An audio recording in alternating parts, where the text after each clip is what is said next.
ঢাকা থেকে চলে এসেছি বান্দরবনে। আর সেই বান্দরবনেই 2-3 দিন থেকে কেনই বা বান্দরবন ছেড়ে হুট করে চলে গেলাম, আর কোথায় বা চলে গেলাম, সেই সব কিছুই থাকছে কিন্তু আজকের এই ব্লগে। হ্যালো এভরিওয়ান, আসসালামু আলাইকুম। কেমন আছেন আপনারা সবাই?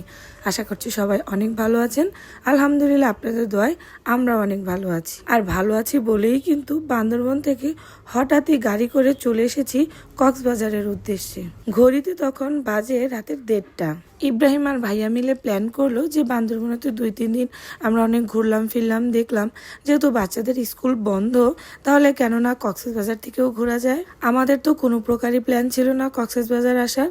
তার জন্য তো সবচেয়ে বড় কথা যেটা, আমি আর ভাবি তো কক্সবাজারের উদ্দেশ্য কোনো ড্রেসই কিনি নাই। ইনফ্যাক্ট আমাদের বাসায় যেগুলো ছিল সেইগুলোও আমরা আনি নাই, কারণ কক্সবাজারে যদি আসবো চিন্তা করতাম তাহলে তো আরও অনেকগুলো ড্রেস নিয়ে আসতাম।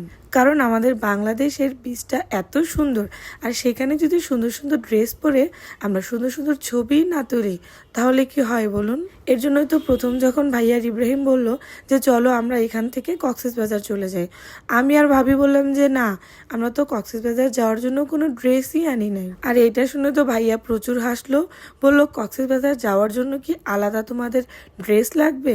আর আমরা দুজন বললাম হ্যাঁ, কেন না, অবশ্যই লাগবে। কারণ আমরা মেয়েরা একটু সাজুগুজু করতে ভালোবাসি, এর জন্য আমাদের টাইম টু টাইম আমাদের ড্রেস লাগে, এক এক লোকেশনে এক একটা ড্রেস পরার জন্য। যাই হোক, হাতের কাছে লাগে যে আমাদের যা ছিল সেই সব ব্যাগ পোটলা পাটলি ভরে আমরা চলে এসেছিলাম কক্সবাজারের উদ্দেশ্যে। আর রাতে যেহেতু মধ্যরাত হয়ে গিয়েছে, আমাদের তো প্রচুর ক্ষুধা লাগছে, স্পেশালি আমার। আপনারা তো অনেকেই জানেন যে আমি মধ্যরাতে খেতে খুবই ভালোবাসি। তাই তো ভাইয়াকে বললাম, ইব্রাহিমকে বললাম যে আমার প্রচুর ক্ষুধা লাগছে, আর আমাকে তোমরা প্লিজ কিছু খাওয়ানোর জন্য গাড়িটা এখানেই রাখো, আমি এখান থেকে পেট ভরে খাবো, তারপর রওনা হব। যেই বলা সেই করনি। আমি যে শুধু একা খেয়েছি তা কিন্তু না, আমার সাথে সাথে কিন্তু সবাই খেয়েছে। আর এই রেস্টুরেন্টে আমাদের গাড়িটা থামিয়েছিল, থামানোর পরে শুনলাম যে এটা নাকি আমাদের ওবায়দুল কাকুর সেই ভাইরাল রেস্টুরেন্ট। যদিও রেস্টুরেন্টের ভিতরে বেশ ফিটফাট ছিল, খাবারটাও মোটামুটি একদম খারাপ ছিল না, ভালোই ছিল, কিন্তু আমার কাছে প্রাইসটা একটু বেশিই মনে হয়েছে। আর এদিকে তো আমাদের বাইজিৎ ঘুমের তালে আমাদের রেখে কোথায় জানি অন্যদিকে ছুটেছিল, আর ওকে খোঁজার জন্য আমি আর ভাইয়া দিয়েছিলাম এক দৌড়। কারণ আমাদের কাছে মনে হয়েছিল যে ও কোথা থেকে কোথায় চলে গেল এই ঘুম অবস্থায়। যাই হোক, আমরা খাবার অর্ডার দিয়ে বাইজিৎকে খুঁজতে গিয়েছিলাম, আর সেখান থেকে বাইজিৎকে ধরে নিয়ে এসে আমরা খাবারের জন্য বসে খাবারটা শেষ করে আবার রওনা হয়েছিলাম কক্সবাজারের উদ্দেশ্যে। আর কেন জানি চট্টগ্রাম পেরোতে খুব লম্বা একটা জ্যাম পেয়েছিলাম, আর এই জ্যামের কারণে আমাদের বান্দরবন থেকে কক্সবাজার আসতে আসতে রাতের প্রায় 3টা বেজে গিয়েছিল। যদিও এরকম একটা ভ্রমণ আমার লাইফে ফার্স্ট টাইম ছিল। যদি বান্দরবন এসেছি তো বান্দরবন থেকে ঢাকা ব্যাক করেছি, আর যদি কক্সবাজার এসেছি তাহলে কক্সবাজার থেকে সোজা ঢাকা ব্যাক করেছি। এরকম বান্দরবন থেকে কক্সবাজার এরকম জার্নি আমি কখনই করি নাই, এর জন্য একটু কষ্ট হচ্ছিল।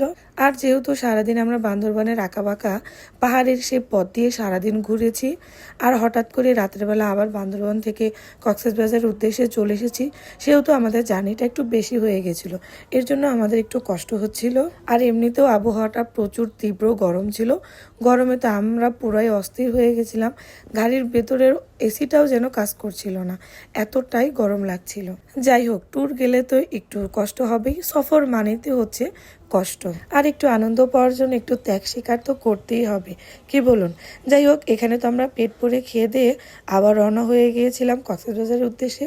শুধু যে গরমে আমার আর ইব্রাহিমের অবস্থায় খারাপ হয়েছিল তা কিন্তু না, ভাবি ভাইয়া সাথে কিন্তু বাচ্চারাও খুব খিটখিটে হয়ে গিয়েছিল। আমরা তো কোনো না কোনোভাবে ম্যানেজ করে নিচ্ছিলাম, বাট বাচ্চাদেরকে কোনোভাবে ম্যানেজ করা যাচ্ছিল না, ওরা থেকে থেকে খুব বিরক্ত করছিল, আর যেটা আমাদের কাছে একদমই ভালো লাগছিল না।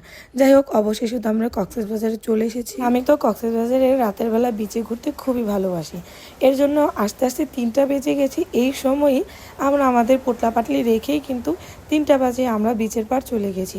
আর ভাইয়া বারবার বলছিল তোমরা এত রাতে কেন যাচ্ছ? আমি বললাম যে না ভাইয়া, এতটা জার্নি করে যেহেতু এসেছি, তাহলে রাতের বেলা বিচটা আমরা প্লিজ মিস করতে চাচ্ছি না। ভাইয়া বলে ঠিক আছে, তোমাদের এনার্জি আছে, তোমরা যাও, আমরা এখন আর যাচ্ছি না।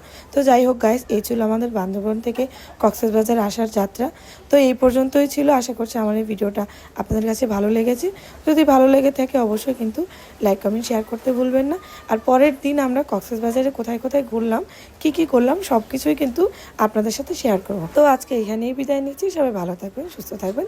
দেখা হবে নতুন কোনো ভিডিওতে বা নতুন কোনো ব্লগে। আল্লাহ হাফেজ।